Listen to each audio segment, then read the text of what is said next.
Hey guys, hi, welcome back once again. My name is Vaishali and today I'd like to talk about the pride and the prejudice of the tribe. I believe we all acknowledge that on some level we are essentially communal and tribal by nature. And when I say communal and tribal, what I'm actually trying to say is that we live in groups, like how a few other animal species also live in some groups. Now that group can be called as a herd, it can also be called as a pride. And evolutionarily, it was essentially our need to stick to the tribe that helped us survive. Because if we understand that in the wilderness, we are not the fastest and the strongest of the beasts until and unless we come together in a group. The fallout from that group would entail certain death. So on some very core levels, we are very tribal, we are very communal, we are a part of the bigger pride or the bigger herd. And as helpful and as proud we may feel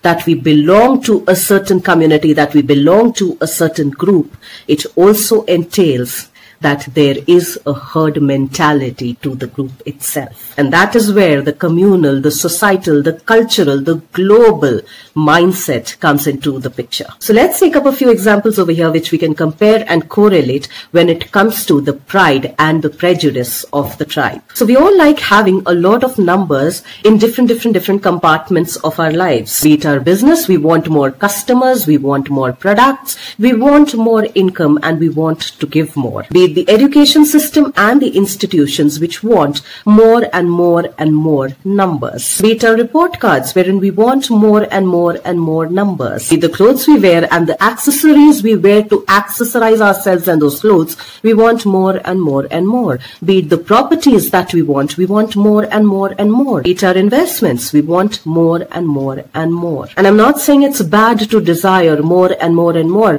because it is through the desire that creativity flourishes. It is through that desire that human connection gets established, can get enhanced, or can get sabotaged as well. So if you look at the roads, and especially the roads of the underdeveloped or the developing nations, they might just be flooded with the influx of people. And from a long distance, it just may appear like the herd of animals that are just moving around, that are just overcrowding, oversaturating the place. Now let's take up another situation where a lot of people used to go, still go, and will very likely go to places for entertainment like the movie halls. So the movie hall gets probably hundreds and hundreds of customers, and they are flourishing very well. There is inflow of abundance, there is inflow of finances, and there is outflow of entertainment. There might also be a sense of information flow along with a sense of entertainment.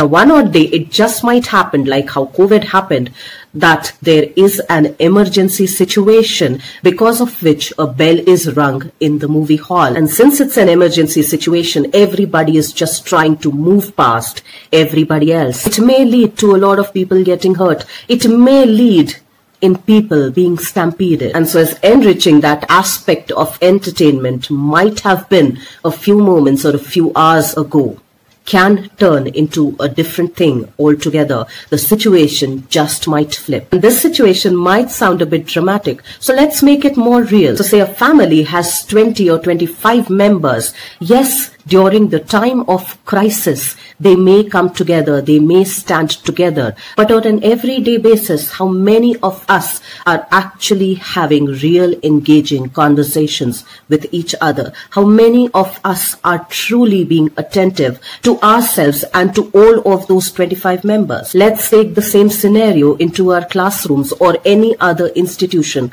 for that matter. When in a classroom which has 10 students, a teacher is able to engage with them more effectively, more efficiently. But on the other hand, if she has 50 to 60 students to deal with, her attention, her sense of engagement obviously dilutes. And so does the other person's interaction and engagement with us also dilute. And existentially, since we all are a part of some tribe or the other, at times it becomes essential to step back from that tribe. At times it becomes essential to step back from the herd in order to not get lost in the herd mentality. Because there are times when it may happen that the need to fit into that herd makes us feel unheard. And thankfully and amazingly enough, we probably are the only animal species that can inquire for itself if, when, why, and how we want to engage with the tribe,